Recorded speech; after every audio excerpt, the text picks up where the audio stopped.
오늘 우리에게 주신 하나님의 말씀 사무엘상 31장 1절부터 13절까지 말씀입니다.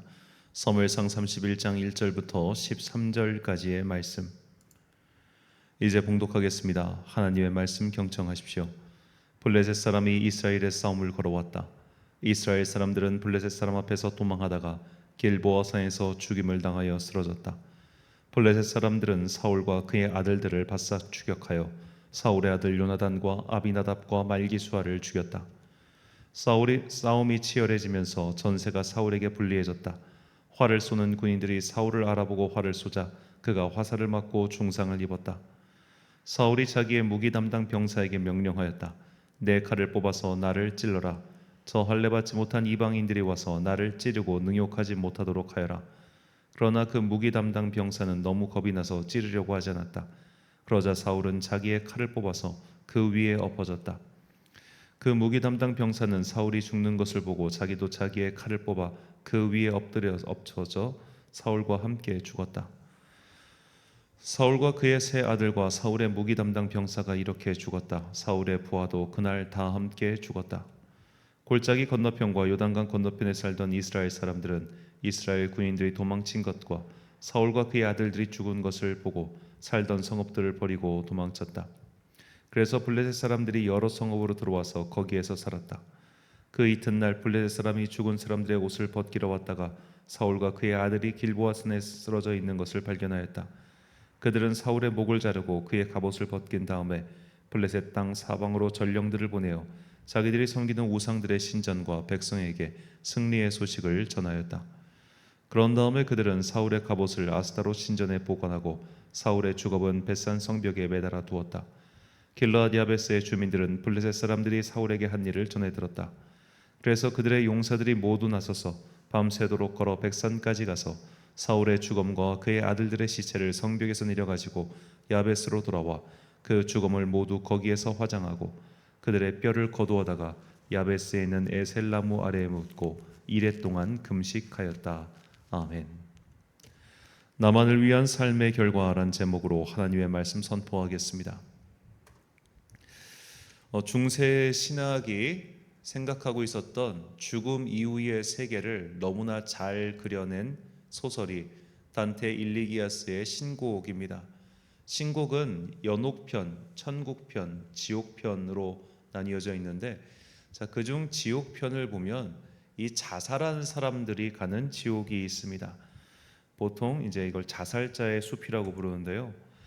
제7층에 폭력 지옥이 있고 그 제7층은 세 개의 중심으로 나뉘어져 있는데 제7층의 1원에는 독재자와 폭군, 그러니까 남에게 폭력을 가한 사람들이 들어가는 지옥이 있고 제2원이 자살자들이 들어가는 지옥입니다.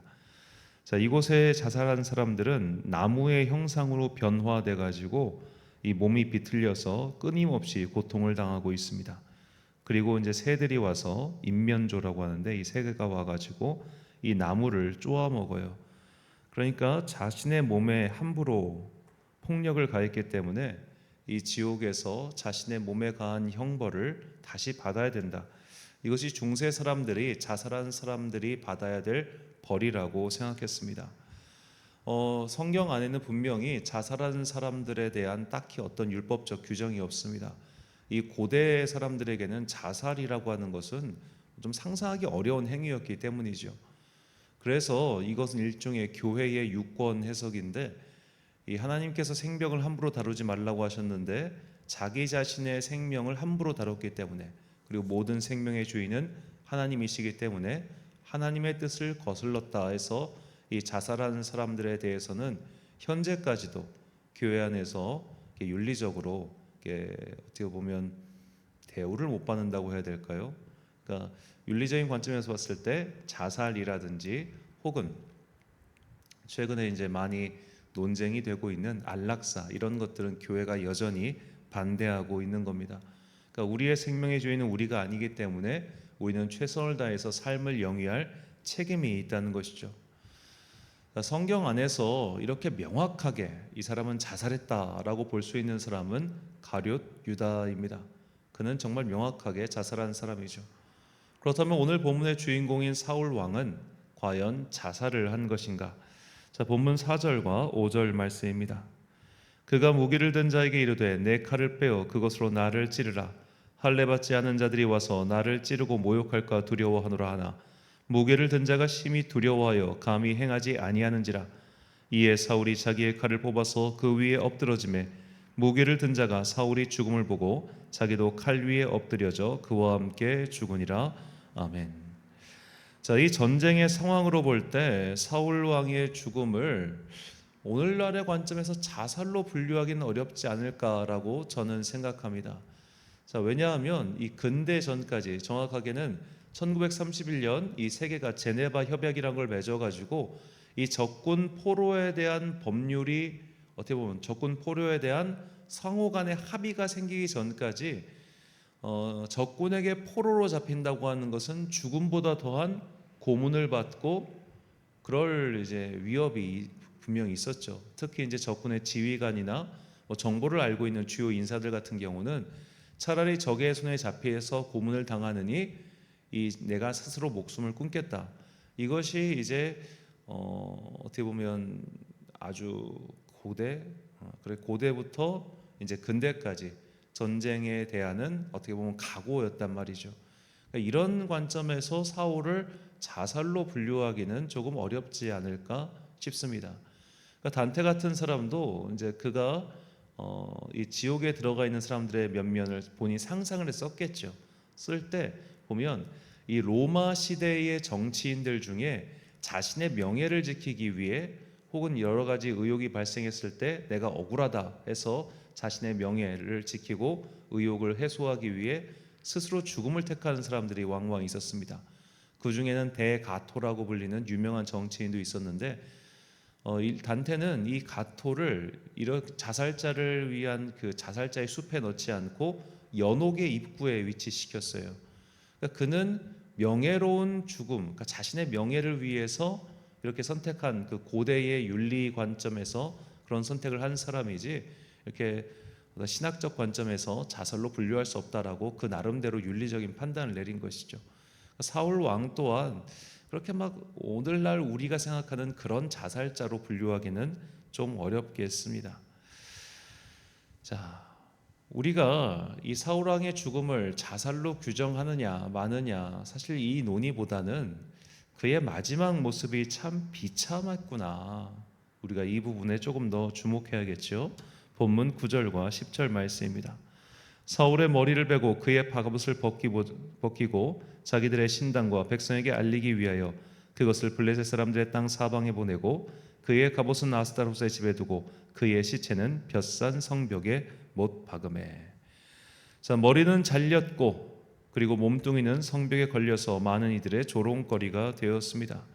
그야말로 그의 육체는 마지막에 전리품 취급을 받은 것이죠. 아마 길르앗 야베스의 주민들이 요단을 건너 밤새도록 달려와 사울 왕과 아들들의 시신을 수거하지 않았다면 아마 그대로 시체가 풍화될 때까지 걸려 있다가 제대로 장례도 치르지 못했을 겁니다. 당대에도 이렇게 비참했지만 후대에도 딱히 사람들은 그의 죽음을 애통해 하지 않았습니다. 저는 그게 더 비참해 보입니다.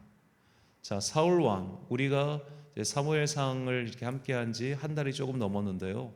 이 사울 왕의 모습을 지금까지 계속해서 좀 자세하게 설명을 드렸습니다.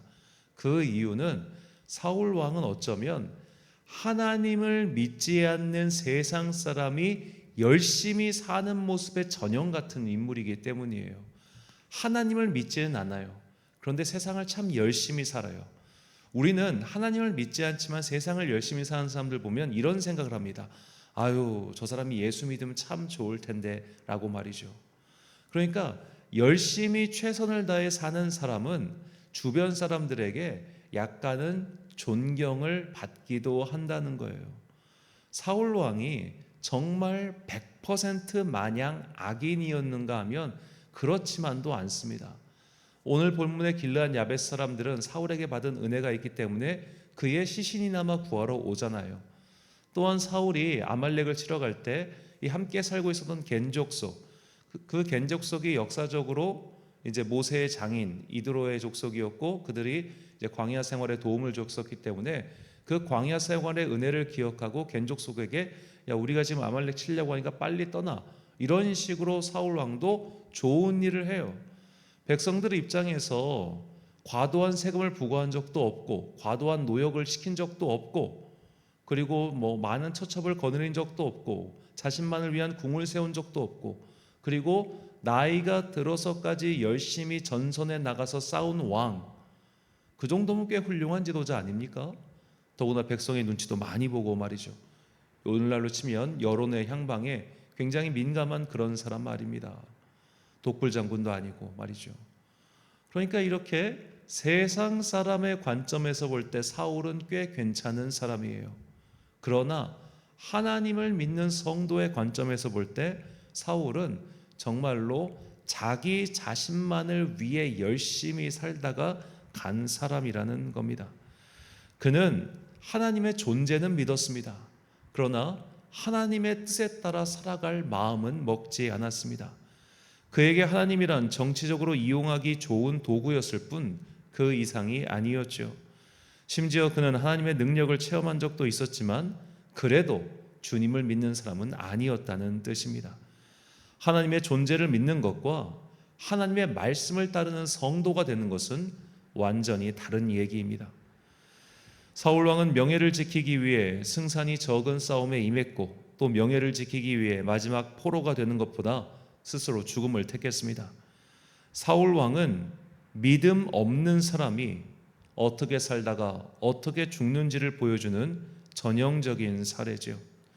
사울 왕은 이런 관점에서 성도들에게 정말로 좋은 교보제입니다. 이렇게 살면은 안 된다는 것을 보여주는 반면 교사죠. 하나님보다 자신의 성공만을 위해서 달려가면 이 꼴이 난다는 것을 정확하게 보여주고 있습니다. 이것을 나는 교회 다니니까 나와는 상관없는 이야기야 라고 생각하면 안 돼요. 사울은 하나님의 존재를 알았어요. 심지어 경험도 했어요. 바꿔 말하자면 오늘날 내가 교회에 등록해서 다니는 교인이며 심지어 성령의 능력을 맛보았음에도 불구하고 세상 사람과 사실 본질상 똑같은 삶을 살아간다면 우리의 마지막 또한 사울왕처럼 비참할 수 있다는 것을 잊어서는 안 됩니다.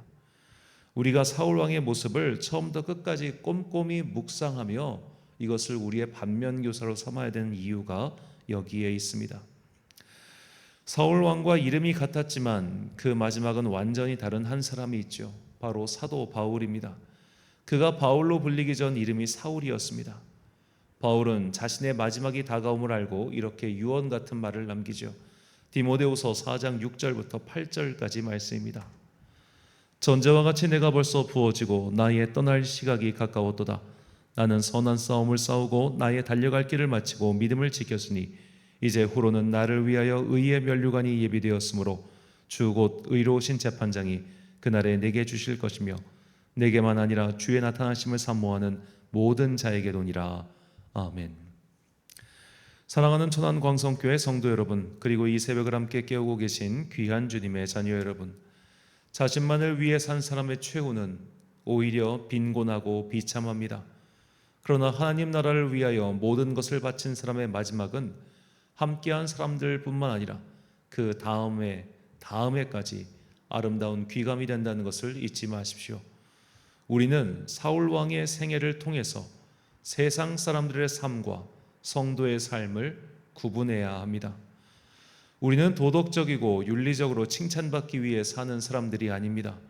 물론 그렇게 살아야 하는 것도 우리의 몫입니다만 그것을 위해 사는 것은 아닙니다. 그런 삶은 세상 사람들도 살 수 있습니다. 명예를 알고 체면을 알고 예의를 알고 자신이 맡은 일에 최선을 다하는 것, 이것만으로 그리스도인다운 삶이라고 말할 수 없다는 겁니다. 그런 삶은 박수를 받을 수도 있고 존경도 받을 수 있습니다. 그러나 그 모든 삶의 출발점과 종착점이 결국 자기 자신이기 때문에, 나만을 위해 살다가 나만을 위해 죽는 그런 삶이기 때문에 성도가 추구해야 될 삶이 아니라는 겁니다. 하나님을 믿는 성도의 삶이란 하나님 나라를 위하여 사는 것이며 하나님 나라의 가치를 실천하기 위해 사는 것입니다. 그는 하나님을 위하여 세상에서 손해볼 줄도 알며 하나님을 위하여 자신이 오명을 뒤집어 쓰는 것도 감내하는 사람입니다.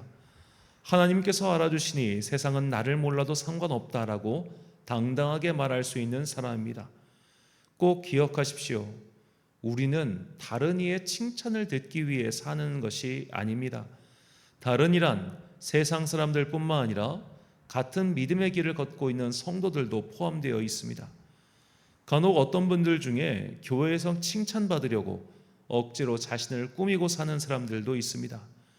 이런 분들은 교회의 일과 하나님 나라의 일을 분리할 줄 아는 지혜가 필요합니다. 교회는 주님의 몸이며 하나님 나라를 실천하는 기관이지만 어쩔 수 없이 사람들이 모여있는 곳이기 때문에 100% 순수한 하나님 나라는 아닙니다. 그래서 때로는 교회를 위한다는 행동이 오히려 하나님께 누가 될 수도 있는 것이죠. 중세시대 교회가 보여준 모습이 바로 그것입니다. 그들은 교회를 위해 살았을지언정 하나님을 위하여 살지는 않았죠. 그래서 오늘 개인적으로 기도하실 때, 그리고 앞으로 성경을 읽으며 사울 왕의 이야기를 접하실 때마다 사울 왕의 삶이 어떤 모습이었는지를 좀 더 입체적으로 묵상하시고 그가 걸었던 길을 피하십시오. 그래야만 우리는 사람들의 박수와 환호라는 함정에서 벗어나 진정으로 주님을 기쁘시게 하는 하나님의 자녀들이 될 것입니다. 이 일을 위하여 항상 지혜와 은혜를 구하는 여러분과 제가 되시길 주님의 이름으로 축원합니다. 기도하겠습니다. 사랑과 은혜가 풍성하신 아버지 하나님, 사울 왕은 처음부터 끝까지 자신을 위해 살다 자신을 위해 죽었습니다. 그는 하나님의 능력을 맛보고도 하나님의 존재를 알고도 그렇게 자신을 위해 살다가 죽었습니다. 우리 또한 그런 삶을 살고 있지 않은지 자신을 돌아봅니다. 나는 성도라는 겉옷은 입은 채 여전히 속사람은 나만을 위한 삶에서 벗어나지 못하고 있는 것은 아닌지요. 이제 우리의 삶의 방향을 주님을 위하여, 하나님 나라를 위하여, 주님의 시선이 있고 하나님의 마음이 있는 그곳에 우리의 마음과 우리의 기도 또한 향하게 하여 주옵소서. 한 주간의 중간인 수요일입니다. 그리고 8월의 마지막 수요일입니다. 오늘도 함께 모여 시간과 공간을 구별하여 예배를 드릴 때 주님께서 우리에게 큰 은혜 부어주시고 이렇게 예배를 드릴 수 있다는 것 그 자체가 우리에게 귀한 사명이자 은혜임을 잊지 않는 우리 천안광성교회 되게 하여 주옵소서.